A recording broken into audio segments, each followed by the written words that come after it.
नमस्कार, बहुत स्वागत है आपका। मैं हूं आपके साथ सुमित शर्मा। गरियाबंद से खबर, जहां पर मतदान दल का बस सड़क हादसे का शिकार हुई है। मतदान दल की बस पिकअप से टकरा गई और गरियाबंद के बारू का नाक में यह हादसा हुआ। तस्वीरें आपके सामने। हादसे में मतदान दल की जान बाल बाल बची है। गरियाबंद से मतदान सामग्री लेकर राजिम विधानसभा के मतदान केंद्र रवाना हो रही थी टीम। बस में सवार थे 36 मतदान कर्मचारी और पुलिस के जवान भी। पीठासीन अधिकारी भी बस में सवार थे। बस का ब्रेक कमजोर होने से यह हादसा हुआ, यह बताया जा रहा है। तो गरियाबंद से बड़ी खबर आपको बता रहे हैं, जहां पर मतदान दल की बस हादसे का शिकार हो गई। सड़क हादसे का शिकार हुई है मतदान दल की बस। गरियाबंद के बारू का नाक में यह हादसा हुआ। हादसे में मतदान दल की जान बाल बाल बची। गरियाबंद से मतदान सामग्री लेकर राजिम विधानसभा के मतदान केंद्र रवाना हो रही थी टीम। बस में सवार थे 36 मतदान कर्मचारी और पुलिस के जवान भी। पीठासीन अधिकारी भी बस में सवार थे। बस का ब्रेक कमजोर होने की वजह से यह हादसा हुआ, ये बात निकलकर सामने आई है।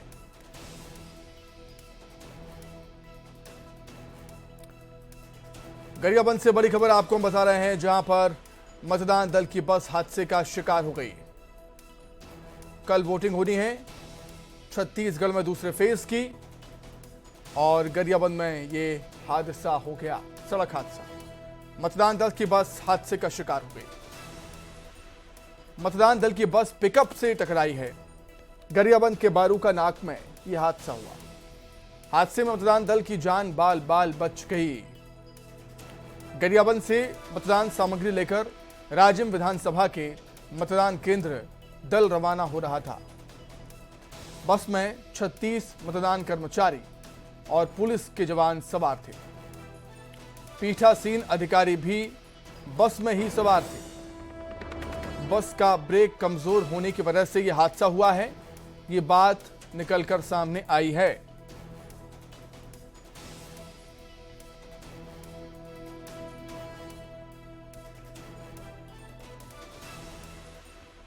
तो छत्तीसगढ़ में कल दूसरे फेज के लिए वोटिंग होनी है। राजिम जा रहे थे मतदान कर्मचारी, मतदान दल, लेकिन उनकी बस हादसे का शिकार हो गई। पिकअप से टकरा गई मतदान दल की बस। गरियाबंद के बारू का नाका पर यह हादसा हुआ।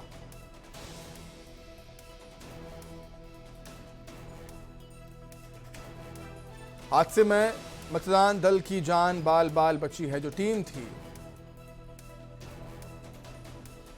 वो राजिम विधानसभा के मतदान केंद्र रवाना हो रही थी सामग्री लेकर। गरियाबंद से मतदान की सामग्री लेकर राजिम विधानसभा के मतदान केंद्र रवाना हो रही थी ये टीम।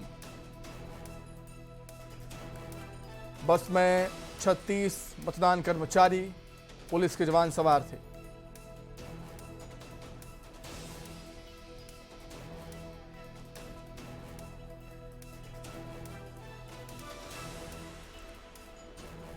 गरियाबंद के बारू का नाका पर यह हादसा हुआ। मतदान कर्मियों की जान बाल बाल बची। मतदान कर्मी राजिम जा रहे थे गरियाबंद से मतदान सामग्री लेकर, तभी उनकी बस पिकअप से टकरा जाती है और हादसा हो गया।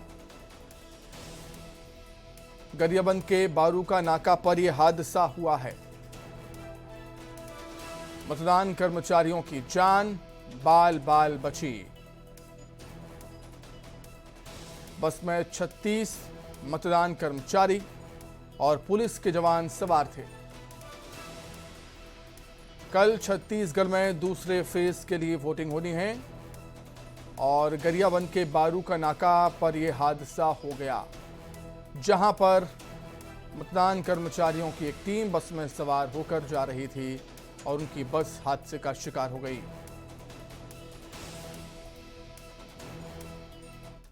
इस वक्त मैं ग्राउंड जीरो पर मौजूद हूँ बारूका में, जहां मतदान दल निर्वाचन कार्य संबंधित रवाना हुई थी और उनकी बस जो है एक हादसे का शिकार हो गया है। तमाम जो दल है वो बाल बाल बची है। पिकअप से ये जो बस है ये टकरा गई और मतदान दल जो है इस वाहन में बैठे हुए थे, बस में बैठी हुई थी और देखिए कि तमाम लोगों की बाल बाल इस हादसे में जान बच गई है। हालांकि ज्यादा बड़ा हादसा नहीं हुआ, लेकिन देखिए हाँ जो टकराव है कितना जोरदार हुई कि कांच यहाँ पर टूट गया है। और इस गाड़ी में जो है मतदान दल जो है तमाम सामग्रियों को लेकर बैठी हुई थी, उसी दौरान ये हादसा हुआ है और हादसे की जानकारी हम यहीं से ले लेते हैं। सर ये हादसा कैसे हुआ बताएंगे? बताओ सर। सर हादसा कैसे हुआ? ये हादसा गाड़ी आ रही थी, उसके पहले पिकअप था, उसमें टेंट वाला ना एंगल लगा हुआ था। वो गाड़ी यही सामने, वो भी चुनाव कार्य से मतलब लगा हुआ था। सामने जो मतदान केंद्र है उसी में वो रुकने वाला था, इसलिए धीरे किया था।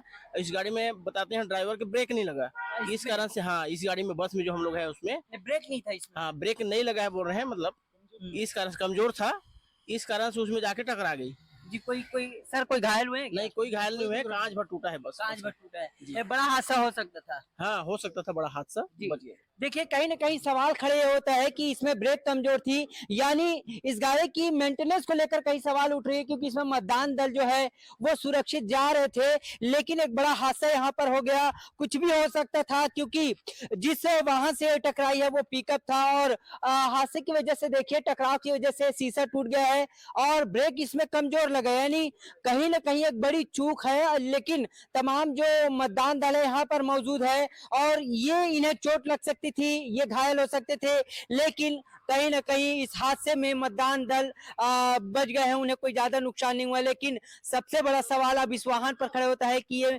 मेंटेनेंस कितना इस वाहन का था, और यही वजह है कि अब देखिए यहाँ पर बस यहाँ पर मौजूद है और तमाम मतदान दल को अब दूसरे वाहन से भेजने की तैयारी यहाँ पर किया जा रहा है। न्यूज़ 18 के लिए गरियाबंद से शेख इमरान। और आइए अब देखेंगे 20 मिनट में 20 खबरें।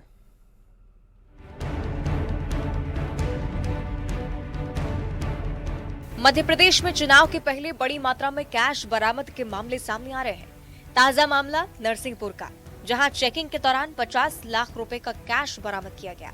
जांच के दौरान 2 बाइक सवारों से कैश बरामद किया गया। एक युवक से 30 लाख रुपए मिले हैं और दूसरे बाइक सवार युवक से 20 लाख रुपए का कैश मिला है।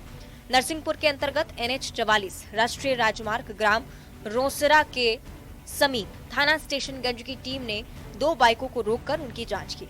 जांच के दौरान पहली बाइक से 30 लाख रुपए जब्त किए गए, तो वहीं दूसरी बाइक से 20 लाख रुपए बरामद किए गए। इसके बाद थाना स्टेशनगंज टीम द्वारा FST 2 टीम को पंचनामा तैयार कर पैसे सुपुर्द किए गए।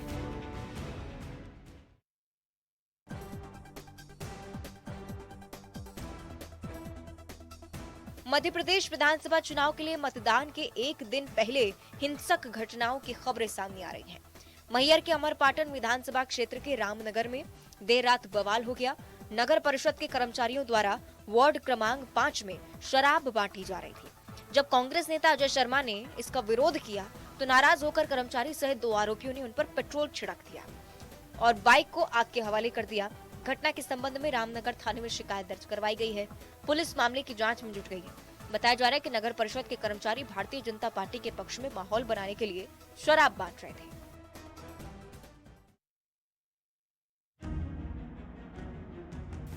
बैतूल में मानसिक रूप से विक्षिप्त युवक के हंगामे का मामला सामने आया है। बताया जा रहा है कि विक्षिप्त युवक आधी रात को जिला अस्पताल बिल्डिंग के 3रे मंजिल पर चढ़ गया, जमकर हंगामा करने लगा। विक्षिप्त युवक पंजाब का रहने वाला बताया जा रहा है, जो कि बुधवार को ट्रेन से गिरकर घायल हुआ था। इसके बाद इलाज के लिए उसे अस्पताल में भर्ती करवाया गया। आपको बताएं कि युवक को नीचे उतारने के लिए काफी देर तक रेस्क्यू ऑपरेशन चला। जिला अस्पताल में हंगामा हुआ। बताया जा रहा है कि युवक को नीचे उतारने के लिए शराब मांगी गई तो उसे शराब भी दी गई। वहीं बड़ी मशक्कत के बाद सुबह मरीज को नीचे उतारा जा सका।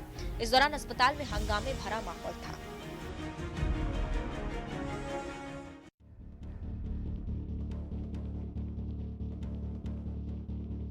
दिल्ली NCR में वायु प्रदूषण का स्तर लगातार गंभीर श्रेणी में बना हुआ है। लोगों के लिए प्रदूषण बड़ा खतरा बनता जा रहा है। इस वजह से लोगों को आंखों में जलन की समस्या, सांस लेने में दिक्कत होने लगी है, क्योंकि कई इलाकों में AQI 500 के पार पहुंच गया है। आज भी दिल्ली का AQI 450 के पार हो गया। बेहद खराब श्रेणी में ये बना हुआ है और इसी वजह से स्मॉग की चादर ने शहर को पूरी तरह से अपनी आगोश में ले लिया है। आसमान पर धूल के गुबार छाए हुए हैं। सुप्रीम कोर्ट ने दिल्ली एनसीआर में बढ़े हुए प्रदूषण पर चिंता जाहिर की है। राज्य सरकारों को कड़े कदम उठाने के निर्देश दिए गए हैं। हवा की गति कम होने से आधी दिल्ली में हवा गंभीर श्रेणी में पहुंच गई है। गुरुवार सुबह से ही आसमान में स्मॉग की मोटी चादर छाई दिखी। प्रदूषण का स्तर बढ़ने से लोगों को सांस लेने में परेशानी शुरू हो गई है। नेहरू नगर से सबसे अधिक वायु गुणवत्ता सूचकांक 450 दर्ज किया गया। जहांगीरपुरी में 443, पंजाबी बाग में 439, बवाना में 433, आनंद विहार में 427 के साथ 18 इलाकों में AQI 400 के पार ही दर्ज हुआ है।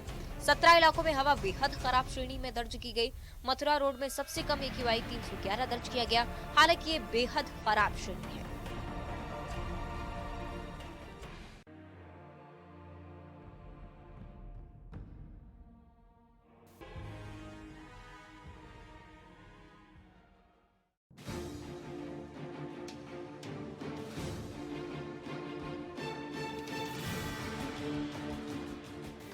गुना शहर के बीचों बीच बोहरा मस्जिद इलाके की थोक कपड़ा दुकान में अचानक से आग लग गई।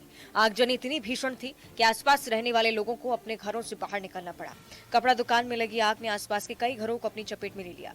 मौके पर नगर पालिका की फायर ब्रिगेड की टीम पहुंची, लेकिन आग पर काबू नहीं पाया जा सका। इसके बाद NFL संयंत्र से आधुनिक फायर ब्रिगेड को मंगवाया गया था।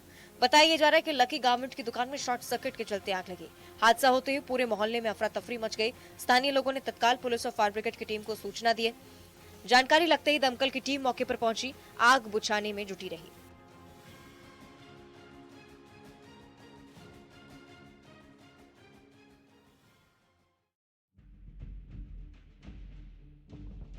चार्जिंग के दौरान इलेक्ट्रिक वाहनों की बैटरी फटने के बाद वाहनों में आग लगने की घटनाएं थमने का नाम नहीं ले रही। ताजा मामला छत्तीसगढ़ के कवर्धा जिले का। 3 इलेक्ट्रिक स्कूटीज में आग लगी।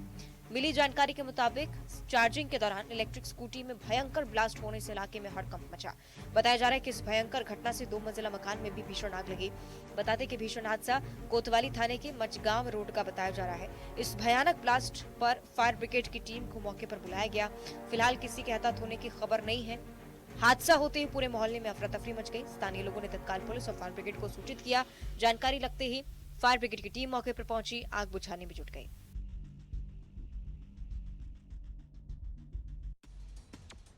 छत्तीसगढ़ का जशपुर जिला दशकों से हाथियों के आतंक से जूझ रहा है। वन क्षेत्रों में आसपास की बस्तियों में घुसकर ग्रामीणों के मकानों और फसलों को हाथी नुकसान पहुंचाते हैं। वर्तमान में भी कुछ ऐसा ही हो रहा है। हाथियों का दल रिहायशी इलाकों में पहुंच रहा है। मकान के साथ साथ फसलों को भी रौंदकर नुकसान पहुंचा रहे हैं। जहां देर रात हाथी ने 2 गांव में आतंक मचाया है, दर्जन से ज्यादा घरों को तहस नहस कर डाला है। इसके अलावा खेत में रखे किसानों की धान की फसलों को भी चौपट कर गए। इस मामले में वन विभाग मौके पर पहुंचकर नुकसान का आकलन कर मुआवजा प्रकरण तैयार करा है। फिलहाल हाथियों के आतंक से ग्रामीणों में दहशत का माहौल है। वन विभाग की टीम ग्रामीणों को हाथियों से दूर रहने की सलाह दे रही है।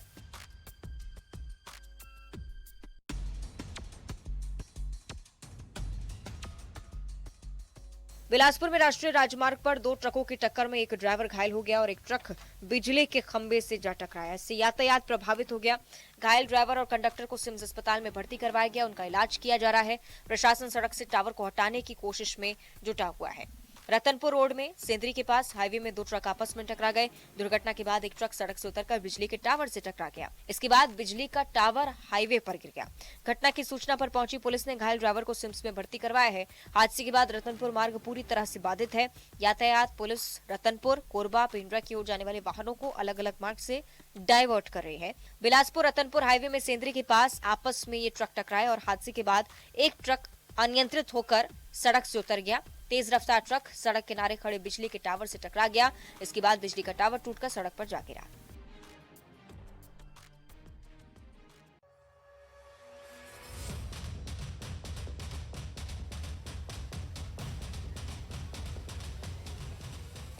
कांकेर के पखानजोर नगर पंचायत में एक बुजुर्ग पर उसके पड़ोसी ने कुल्हाड़ी से जानलेवा हमला कर दिया। हमले में बुजुर्ग की गर्दन पर गहरी चोट आई है। बता दें कि पखानजोर नगर पंचायत के वार्ड क्रमांक 1 में बुजुर्ग व्यक्ति रवि हालदार पर उसके पड़ोसी गौर हालदार ने कुल्हाड़ी से जानलेवा हमला किया। हमले में बुजुर्ग की गर्दन पर गहरी चोट लग गई। फिलहाल घायल बुजुर्ग की हालत गंभीर बताई गई है।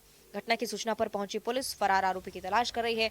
पूरा मामला पखानजोर थाना क्षेत्र का बताया जा रहा है।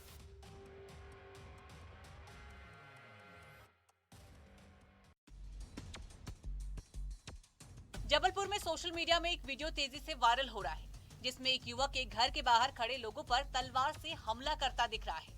इस वीडियो के वायरल होने के साथ ही सोशल मीडिया में लोग इस युवक की आलोचना कर रहे हैं। दरअसल ये वीडियो जबलपुर के रांझी थाना अंतर्गत बापू नगर का है, जहां दिवाली की रात घर के बाहर पटाखा फोड़ने को लेकर पड़ोसियों में विवाद हो गया। जानकारी के मुताबिक दिवाली की रात शुभम सोनकर और रघुवीर सोनकर मिलकर राजेश सोनकर एवं प्रीति सोनकर के घर के बाहर पटाखे फोड़ रहे थे। जब राजेश ने उन्हें मना कर दिया तो दोनों युवक गाली गलौज करते हुए विवाद करने लगे। जब विवाद बढ़ा तो शुभम और रघुवीर तलवार एवं डंडा लेकर दंपति को मारने के लिए दौड़े और तलवार से उन पर जमकर हमला किया। हालांकि दोनों को कोई चोट नहीं आई। वारदात के बाद दंपति ने थाने पहुंचकर शिकायत दर्ज कराई। बहरहाल पुलिस अब दोनों आरोपियों की तलाश में जुटी हुई है।